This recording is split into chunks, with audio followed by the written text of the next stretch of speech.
16 साल की बच्ची बड़े सवेरे तड़के 3 बजे कुदरती क्रिया करने के लिए खुले में बैठती है और कोई गाड़ी की लाइट उस पर पड़ जाती है। उसकी शर्म देखकर मुझे शर्म आती है कि 70 साल की आजादी के बाद इस बच्ची को शर्म को से बचाने का अधिकार हमने नहीं दिया। पूरा गांव उसको आते जाते देखता है, वो नजरें नहीं मिला पाती है। जो बच्ची अजी भी इसको देश के विकास के अंदर अपना कंट्रीब्यूशन देना है, उसको तय करना है कि मैं कलेक्टर बनूंगी, डीएसपी बनूंगी, डीडीओ बनूंगी, इंजीनियर बनूंगी, क्या बनूंगी, उसका आत्मविश्वास चूर चूर हो जाता है। देश के 12 करोड़ परिवारों के लिए शौचालय नहीं था। नरेंद्र मोदी सरकार ने तय किया ये हमारी प्रायोरिटी है, हम आगे बढ़ेंगे और आज देश के 7.5 करोड़ घरों में शौचालय पहुंचाने का काम भारतीय जनता पार्टी की सरकार ने। मैं इसलिए कह रहा हूं कि लोकतंत्र का मतलब है जो मांग पाए इसी को देना, वो नहीं है। भगवान ने जिनको सक्षम बनाया है, कुदरत ने जिनको सक्षम बनाया है, जो सक्षम नहीं है मांगने के लिए उसकी चिंता करे, उसी को तो लोकतंत्र कहते हैं। वरना राज्य रजवाड़ों का राज तो ठीक ही तो चलता था। क्या जरूरत थी डेमोक्रेसी की? देश के अंदर 4 करोड़ लोग ऐसे थे जिनके पास रहने के घर नहीं थे। आज 2 करोड़ लोगों को घर का आवंटन हो गया है, उसमें से 1 करोड़ लोगों के घर बांधने की व्यवस्था समाप्त हो गई है। 2022 तक देश में एक भी व्यक्ति ऐसा नहीं होगा जिसके पास घर नहीं होगा। देश के अंदर 6 करोड़ लोग ऐसे थे घर ही नहीं था या तो घर में बिजली नहीं थी। 2 करोड़ लोगों को घर में बिजली पहुंचाने का काम भारतीय जनता पार्टी की सरकार ने समाप्त कर दिया है। उसके बच्चे को भी अधिकार है, एग्जाम आती है तो रात को 3 बजे तक पढ़ाई लिखाई कर अपने नंबर बढ़ाना और देश में स्पर्धा में खड़ा रहकर इंजीनियर बनना, डॉक्टर बनना, आईएएस बनना, आईपीएस बनना, इसका अधिकार है। कौन छीन सकता है इसे? क्यों नहीं हुआ 70 साल तक? जच्चा बच्चा दोनों को टीकाकरण करना कितनी सरल और सहज बात, मगर नहीं होता था। हमने मिशन इंद्रधनुष के तहत 18 करोड़ सगर्भा माता हो और बच्चों को, उसके बेटे या बेटी को टीका लगाने की शुरुआत करी मित्रों, और आज परिणाम दिख रहा है कि बीमारों की संख्या में बहुत तेजी से गिरावट आ रही है। उसकी नींद ही ठीक नहीं रखी। बच्चे का क्या दोष है? उसको तो भगवान ने हमारे भरोसे इस दुनिया पर छोड़ा था। इसके स्वास्थ्य की चिंता देश के नाते हम नहीं कर पाए, समाज के नाते हम नहीं कर पाए। स्वास्थ्य की दृष्टि से इसकी नींव कमजोर पड़ गई। वो क्या कंट्रीब्यूट करेगा देश के विकास में? एक परिवर्तन हमने किया है। नए घर बनाने का अभियान का शुरुआत किया हमने। हर एक गरीब का बीमा उतारने की हमने शुरुआत करी है। और मित्रों, अब नरेंद्र भाई आयुष्मान भारत की योजना लेकर आते हैं। ये 50 करोड़ गरीबों का जो जूथ बना है, ग्रुप बना है, उनको 5 लाख तक का health insurance Bharatiya Janata party की सरकार की ओर से फ्री ऑफ कॉस्ट देने वाले हैं। 5 लाख तक की सारी स्वास्थ्य की सुविधाएं हम फी देंगे। सभी बड़ी बीमारियों, हॉस्पिटलाइजेशन के अंदर ऑपरेशन, पोस्ट ऑपरेटिव केयर के लिए हॉस्पिटलाइजेशन, इसकी दवाइयां, इसके टेस्ट, ये सारी चीजें आयुष्मान भारत के तहत ठीक होगी। मैं इसलिए बता रहा हूं आपको कि हमने सिर्फ अपना नहीं सोचना है। दूर सुदूर आदिवासी एरिया में जो गरीब रहता है वो भी हमारा है। इसकी सोच 70 साल तक कांग्रेसी सरकारों ने नहीं की, क्योंकि ये कंसेप्ट ही नहीं था मित्रों। और भारतीय जनता पार्टी की सरकार ने सोचने का स्केल बदला है। मुझे पूछते हैं, राहुल जी रोज माइक में पूछते हैं, और राहुल बाबा को कोई लिख कर दे देता है तो तुरंत पूछ देते हैं कि क्या किया नरेंद्र मोदी। उनको नजर नहीं आता। अरे भैया, 55 साल तक आपके परिवार का शासन रहा, 4 पीढ़ी ने शासन करा, ये सब आप कर देते तो हमारे तो भाग्य में ही न आता। हर घर में बिजली पहुंचाते, हर घर में शौचालय पहुंचाते, हर घर में बैंक अकाउंट पहुंचाते, हर घर में स्वास्थ्य सेवाएं पहुंचाते, हर घर में लाइट पहुंचाते, हर एक को घर दे देते, तो ये सब हमारे भाग्य में करना नहीं आता। हमें पूछ रहे हो क्या किया? हमने सोचने की स्केल बदला है। पहले योजनाएं बनती थी, इतने लोगों को गैस का सिलेंडर बनेगा, अब योजना बनती है सिलेंडर वगैरह का कोई नहीं रह जाएगा। ये सोचने के मूलतः परिवर्तन का सवाल है। पहले योजनाएं बनती थी, इनके इतने गांवों में बिजलीकरण कर देंगे। 70 साल की आजादी के बाद 19,000 गांवों में बिजली नहीं थी। जब हमने सत्ता के सूत्र लिए, आज देश में कोई गांव ऐसा नहीं है जहां बिजली पहुंचना बाकी है। दूर सुदूर पहाड़ के गांव पर भी बिजली पहुंचाने का काम समाप्त कर दिया। सोचने के स्केल बदले, हर एक को घर मिलेगा, हर एक को बिजली मिलेगी, हर एक को स्वास्थ्य सेवाएं मिलेगी, हर एक को टीका लगेगा, हर एक को पढ़ने का मौका मिलेगा, हर बच्ची को जन्म का अधिकार मिलेगा। इस प्रकार की सोच आजाद हिंदुस्तान में पहली बार आपके जनादेश के कारण भारतीय जनता पार्टी और नरेंद्र मोदी लेकर आए हैं। इसरो के वैज्ञानिक, आजादी के पहले से ही हमारे वैज्ञानिक बहुत अपनी अपनी विज्ञान की दिशा में बहुत दुनिया के साथ टक्कर ले पाए, इस तरह की क्षमता वाले हैं। मगर इसरो ने कितने सैटेलाइट छोड़े थे? 2, 4, 16, 15, 18, बस। वही वैज्ञानिक है, वही कार्यबल है, वही ज्ञान है, वही हौसला है। फैसला नहीं था। नरेंद्र मोदी जी ने कहा कि 2, 5, 6, 7, 15, 18 छोड़ो। दुनिया में रिकॉर्ड क्या है? तो 101 सैटेलाइट एक साथ छोड़ने का रिकॉर्ड है। मोदी जी ने कहा इससे आगे बढ़िए। 104 सैटेलाइट हिंदुस्तान के इसरो ने दुनिया में छोड़कर स्पेस की दुनिया में भारत नेतृत्व कर रहा है। ये सोच बदलने का, स्केल बदलने का काम भारतीय जनता पार्टी की सरकार ने किया। आए दिन देश पर हमले होते थे, आतंकवादी यहां आकर बम विस्फोट करते थे, हमारे जवानों पर हमला करते थे, जवानों की जान लेते थे, लोगों की जान लेते थे। नरेंद्र मोदी सरकार आई, उरी में भी हमला हुआ। उरी में हमला होने के बाद 13 जवानों को जिंदा जला दिया गया, 13 युवाओं को जिंदा जला दिया गया। उनको लड़ने का मौका भी नहीं दिया। पूरे देश के अंदर गुस्सा, हताशा, निराशा, आक्रोश कि अब क्या हो सकता है। ज्यादा से ज्यादा प्रधानमंत्री जी का स्टेटमेंट आएगा, वो तो बोलते नहीं थे, ऐसा आज बोल देंगे। इतना परिवर्तन आएगा और क्या होगा। मगर मित्रों, इस बार आपकी चुनी हुई भारतीय जनता पार्टी की सरकार थी, कांग्रेस की सरकार नहीं थी। और मनमोहन सिंह प्रधानमंत्री नहीं थे, नरेंद्र मोदी प्रधानमंत्री थे। 10 ही दिन में उन्होंने फैसला लिया, हमारे सेना के रणबांकुरे पाकिस्तान के घर में घुसकर सर्जिकल स्ट्राइक कर बदला लेकर भारत माता की जयकारे के साथ वापस आए। भारत माता की जय। और इस पर क्या सवाल पूछे? राहुल जी ने क्या सवाल पूछे? राहुल जी ने कहा आप सेना के जवानों की लहू की दलाली कर रहे हो। अरे राहुल जी, क्या बोल रहे हो?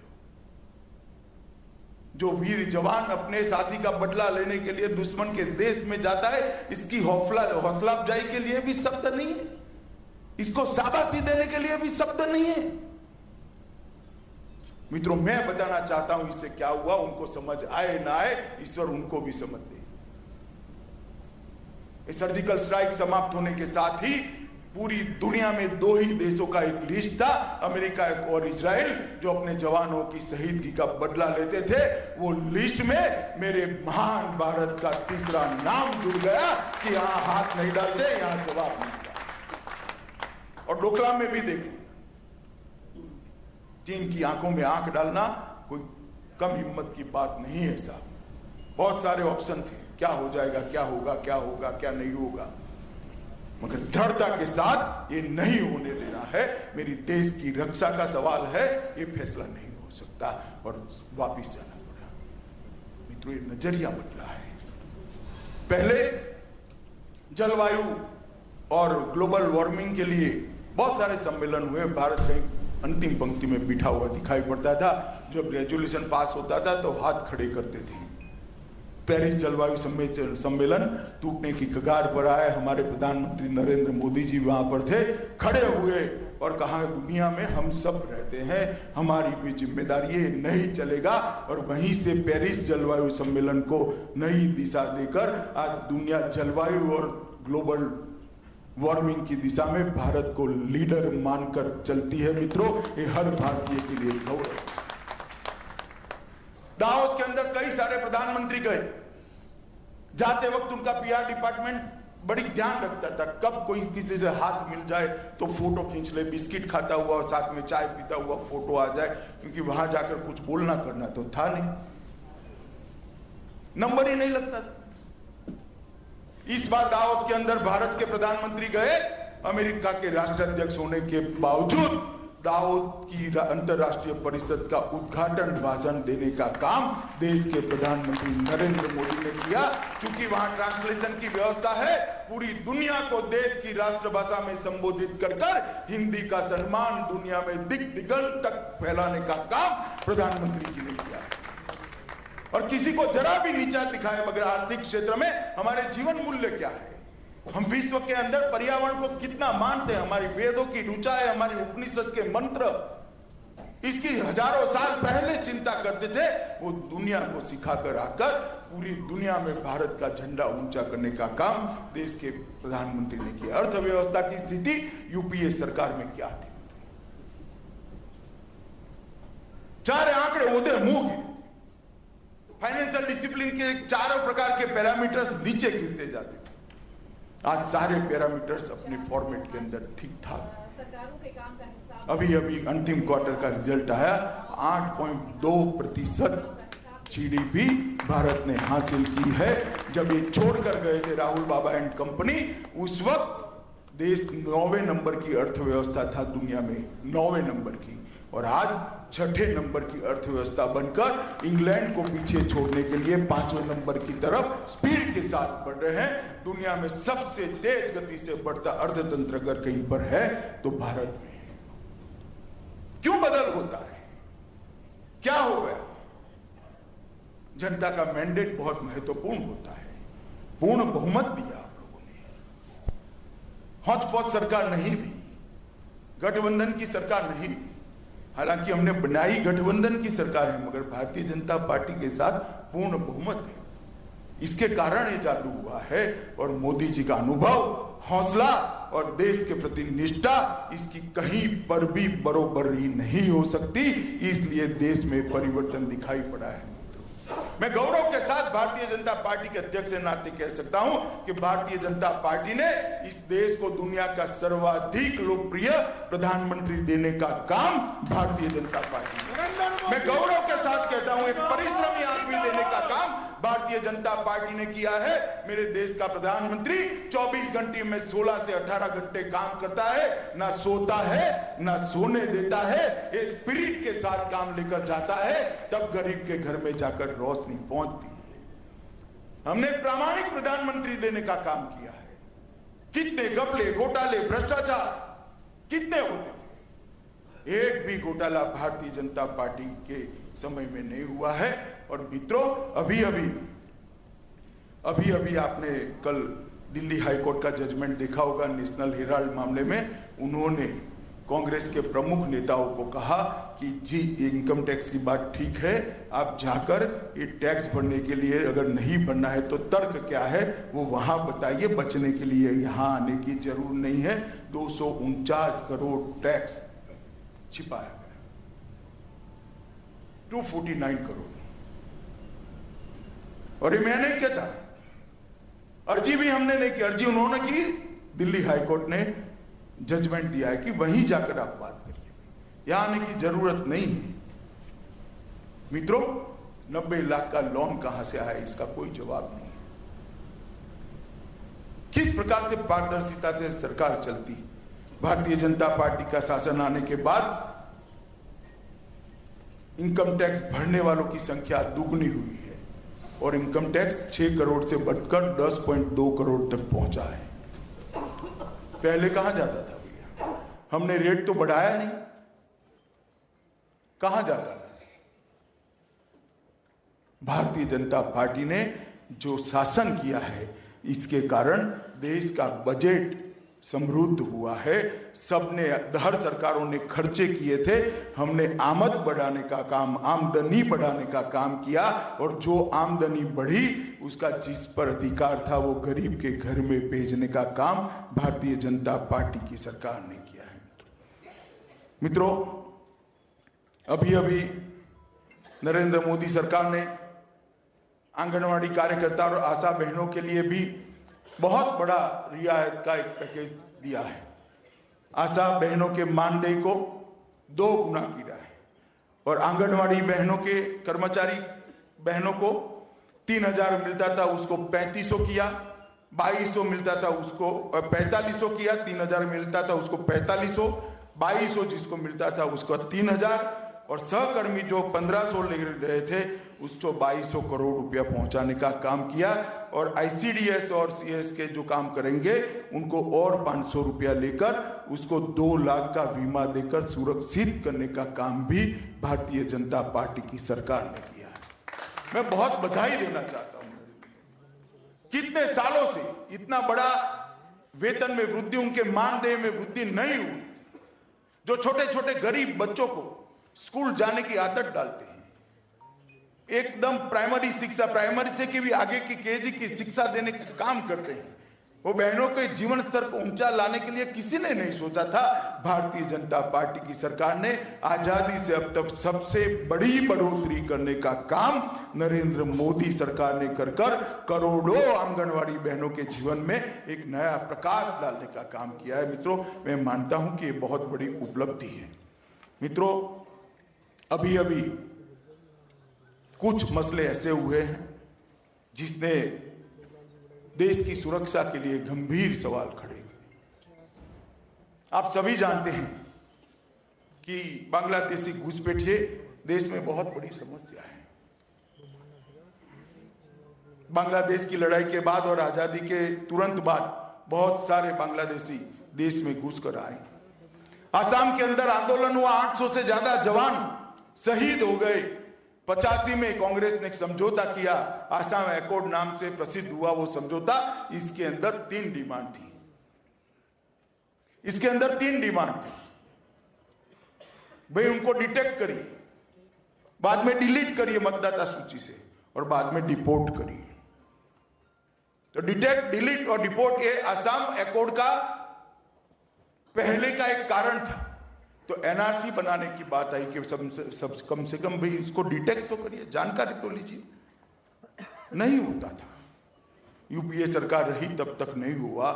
भारत की जनता की कृपा से आज आसाम और केंद्र में दोनों जगह भारतीय जनता पार्टी की सरकार है। सिटीजन रजिस्टर बनाने का काम भारतीय जनता पार्टी की सरकार ने किया और प्राथमिक सूची बनी है, उसमें 40 लाख लोग संदिग्ध पाए गए हैं। 40 लाख लोग, आप कल्पना कर सकते हो। और जैसे हमने किया, पूरा समूचा विपक्ष हाय तौबा मचाने लगा। क्यों कर रहे हो? उनके मानव अधिकार का क्या? वो कहां जाएंगे, क्या पिएंगे, खाएंगे, क्या पिएंगे, कहां रहेंगे, कैसे करोगे? भाई देश भर में करोड़ों घुसपैठिए घुसे हैं, वो भारत के गरीब का मानव अधिकार का हनन नहीं करते हैं क्या? वो जॉब प्राप्त करते हैं तो भारत के बच्चे की जॉब नहीं जाती है क्या? वहां से आतंकवादी इनके साथ घुसते हैं, भारत की सुरक्षा में छिद्र नहीं करते हैं क्या? कई सारे बम धमाके में वो संदिग्ध पाए गए, इसकी किसी की जिम्मेदारी है या नहीं है? सरहदों को खुला छोड़ देना है आपकी वोट बैंक के लिए? हमने फर्म निर्णय दिया है, एनआरसी में से भारतीय जनता पार्टी वापिस नहीं जाएगी और चुन चुन कर सबको वो सूची में डालकर उसको इंगित करने का काम भारतीय जनता पार्टी। और मैं आज कहना चाहता हूं कांग्रेस के नेताओं को, राजस्थान भी सरहदी प्रदेश है, यहां वोट मांगने से पहले स्पष्टता करिए कि घुसपैठियों के लिए आपका स्टैंड क्या है? देश की सुरक्षा की आपको चिंता है या नहीं है? देश के युवाओं की बेरोजगारी की चिंता है या नहीं है? ये देश के मूल नागरिक गरीबों की भूखे पेट की चिंता आपको है या नहीं है? सिर्फ वोट बैंक की राजनीति करना है? राजनीति हम भी करते हैं, मगर जब देश हित की बात आती है तो वोट बैंक से ऊपर होती है भाई। इसके लिए किसी ने वोट बैंक की राजनीति नहीं की। और मेरा आग्रह है आपसे, कांग्रेस के नेताओं को और कांग्रेस पार्टी को इस मुद्दे पर स्पष्टता से राजस्थान की जनता ने पूछना चाहिए कि एजेंडा सेट करिए। इस सरहदी प्रदेश से, मैं भी गुजरात से आता हूं, देश का कोई कोना ऐसा नहीं है जहां घुसपैठे उठे हैं। उसे इसके लिए हमारा स्टैंड क्या है, देश के नाते क्या है, पॉलिटिकल पार्टी के नाते क्या है, आप क्या चाहते हो, चुनाव में इसको तय करना चाहिए। मित्रों, इसके साथ साथ अभी अर्बन माओवादी पकड़े गए। अर्बन माओवादी जैसे ही पकड़े गए, फिर से एक बार हाय तौबा हो गई कि भी उनको बोलने की स्वतंत्रता है, ये उनकी स्वतंत्रता पर काप है। और मित्रों, राहुल गांधी जी से लेकर सारे लोगों ने इनके पक्ष में बोलना शुरू किया। अब चुप हुए क्योंकि कुछ तथ्य सामने आए हैं। मगर मैं बताना चाहता हूं कि मोर्टार खरीदने वालों लोगों को स्वतंत्रता देनी चाहिए क्या? देनी चाहिए क्या? जो ऐसा कॉरेस्पॉन्डेंस करते कि देश के प्रधानमंत्री को नहीं मारा तो हमारा विचारधारा फेल हो जाएगा, ऐसे लोगों को स्वतंत्रता मिलनी चाहिए क्या? राजीव गांधी के मॉडल पर काम करना चाहिए, राजीव गांधी की हत्या के मॉडल पर। ऐसे लोगों को स्वतंत्रता मिलनी चाहिए क्या? जो लोग अपनी चुनावी रोटियां सेकना चाहते हैं, मैं उनको अभी भी कहना चाहता हूं, रुक जाइए भैया। देश की जनता बहुत जागरूक हो गई है, खुले आंख और खुले कान से सब चीजों को देखती है। जेएनयू के अंदर नारे लगते हैं, भारत तेरे टुकड़े हो हजार इंशाअल्लाह इंशाअल्लाह। इसको वाणी स्वतंत्रता कहेंगे क्या? अगर वाणी स्वतंत्रता का मजा लेना हो तो दीजिए मुझे 2000 गालियां, हम कुछ नहीं, उफ नहीं करेंगे। प्रधानमंत्री जी को हर रोज आप गालियां देते हैं, हम उफ नहीं करते हैं। मगर देश के टुकड़े करने के लिए अगर आप आवाज उठाएंगे तो वो आवाज को जेल के सलाखों के पीछे डाल दी जाएगी, तो हमें कोई नहीं रोक सकता।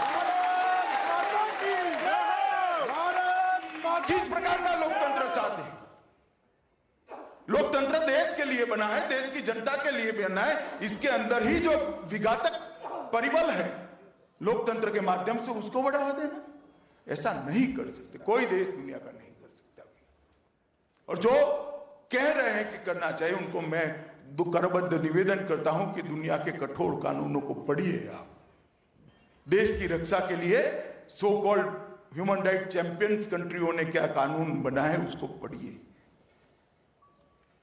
मगर उनको भी मालूम है ये वोट बैंक की राजनीति है। मित्रों, हम राजस्थान में मैं खड़ा हूं। नरेंद्र मोदी सरकार बनने के बाद राजस्थान के लिए भी नरेंद्र मोदी सरकार ने बहुत किया है। अभी मैं गहलोत जी को सुनता हूं, पायलट को भी सुनता हूं और राहुल बाबा को भी सुनता हूं। तीनों को मैं सुनता हूं, हमारा हिसाब किताब मांग रहे हैं। अरे राहुल बाबा, मुझे आपको हिसाब देने की कोई जरूरत नहीं है। मैं राजस्थान की जनता को 5 साल का हिसाब देने आया हूं। अगर आप सुन सकते हो तो सुन लो। जब आपकी सरकार थी, यूपीए की सरकार थी, सोनिया मनमोहन सिंह प्रधानमंत्री थे, यहां पर भी कांग्रेस की सरकार थी। 13वां वित्त आयोग आया था, 13th फाइनेंस कमीशन आया था। 13th फाइनेंस कमीशन ने राजस्थान को क्या दिया? 1,09,242 करोड़ रुपया। जरा जोर से बोलिए मित्रों, मैं चाहता हूं ये आंकड़ा आपको याद रहे। 1,09,242, जरा जोर से बोलिए, कितना? 1,09,242। और ये हमारा हिसाब मानने वाली कांग्रेस को मैं बताना चाहता हूं, 14th फाइनेंस कमीशन आया, नरेंद्र मोदी देश के प्रधानमंत्री बने, यहां वसुंधरा राजे की सरकार बनी, वहां पर नरेंद्र मोदी की सरकार बनी।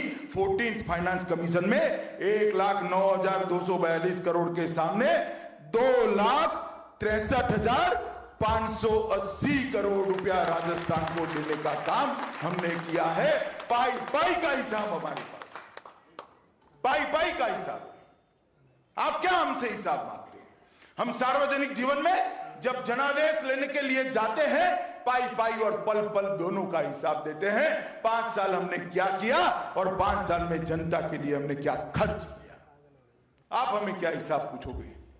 कृषि के क्षेत्र में क्या हुआ, रोड के क्षेत्र में क्या, हर क्षेत्र में आपसे 1.5 गुना कर कर वसुंधरा राजे सरकार बैठी है, आपको मालूमात नहीं है।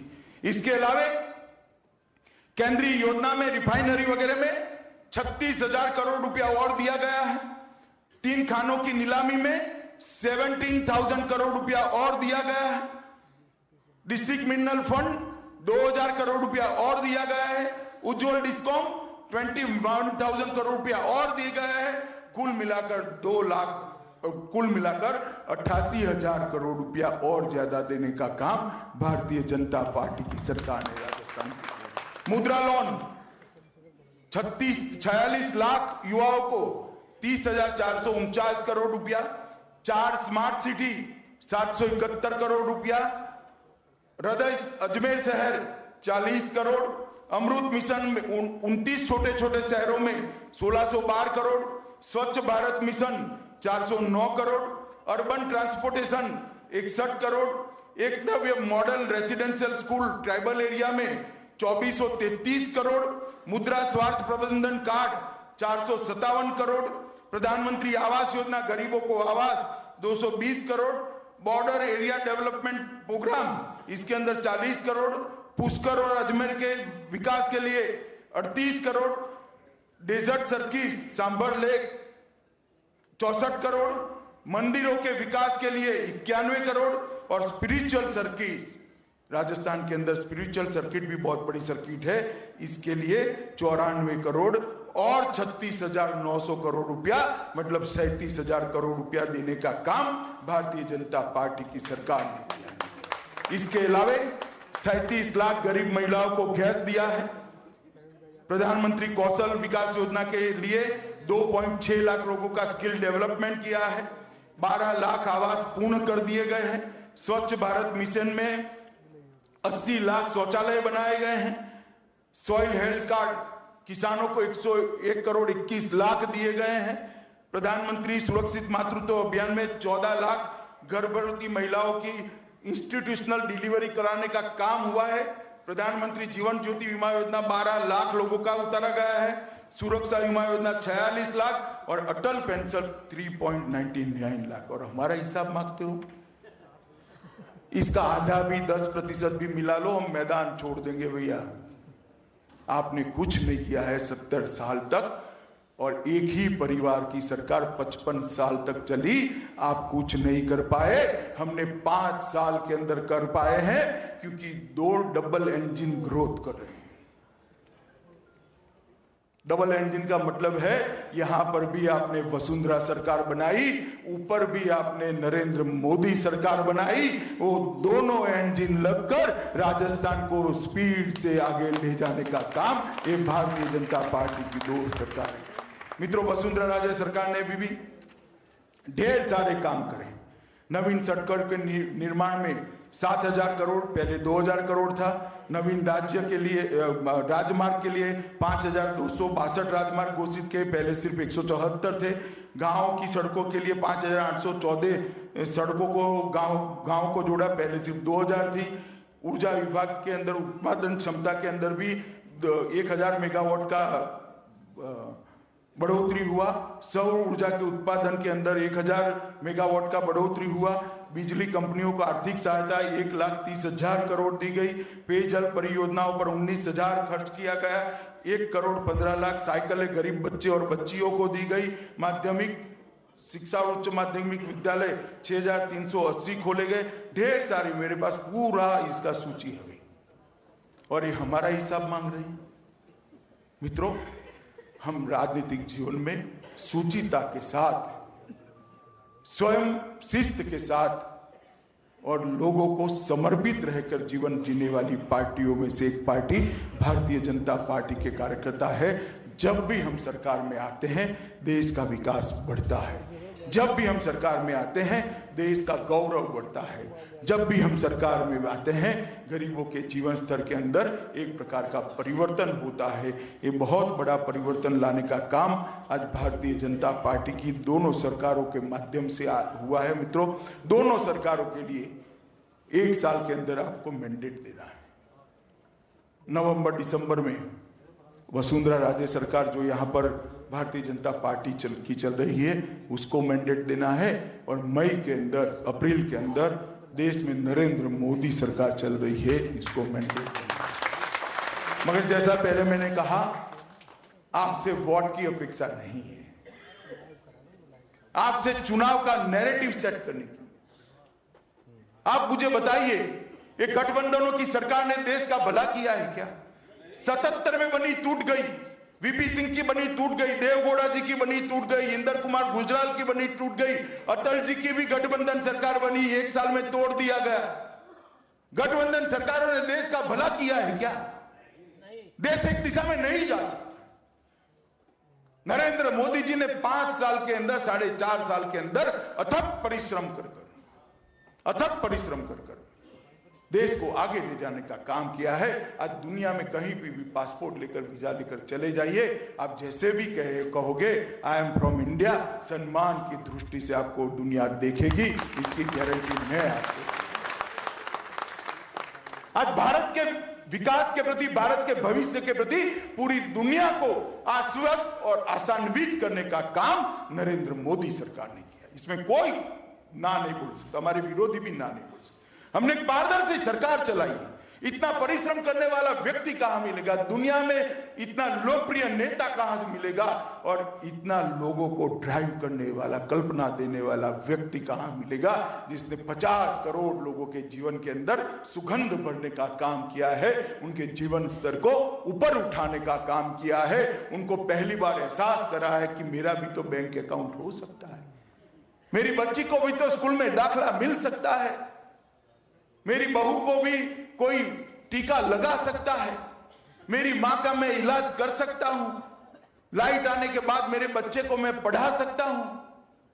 मित्रों, ये 50 करोड़ लोगों के जीवन में परिवर्तन आना कोई छोटी बात नहीं है। और 70 साल से आधा भारत इसकी राह देख कर बैठा था। वो काम भारतीय जनता पार्टी के नरेंद्र मोदी सरकार ने किया है। शहरों का विकास किया, गांवों का विकास किया, कृषि का विकास किया, उद्योग का विकास किया, युवाओं के लिए काम किया, महिलाओं के लिए काम किया, किसानों के लिए काम किया, बूढ़ों के लिए काम किया, गरीब के लिए काम किया।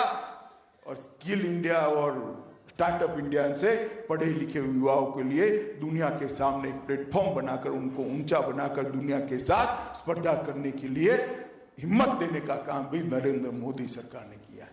मैं मानता हूं मित्रों, हमने एक निष्ठावान प्रयास किया है राजस्थान और देश में परिवर्तन करने का। यहाँ पर वसुंधरा सरकार ने भी दिन रात प्रयास कर राजस्थान को आगे बढ़ाने का काम किया है। नरेंद्र मोदी जी ने भी राजस्थान और देश को आगे बढ़ाने का प्रयास किया है। हम आपसे, मैं भारतीय जनता पार्टी के अध्यक्ष के नाते करबद्ध निवेदन करने आया हूं, चुनाव को भ्रांतियों में मत भटकने देना। अलग अलग प्रकार की भ्रांतियां फैलाने का जो प्रयास हुआ है उसमें से बाहर निकल जाइए। मुद्दा क्या है? देश का विकास मुद्दा है, देश का गौरव मुद्दा है, देश की आर्थिक फाइनेंशियल डिसिप्लिन मुद्दा है, देश की सुरक्षा मुद्दा है, देश के टुकड़े न होने देना यह मुद्दा है। भ्रांतियों में से बाहर निकालने का काम राजस्थान की जनता को आपके जिम्मे देकर मैं मेरी बात को समाप्त करता हूं। भारत माता की जय।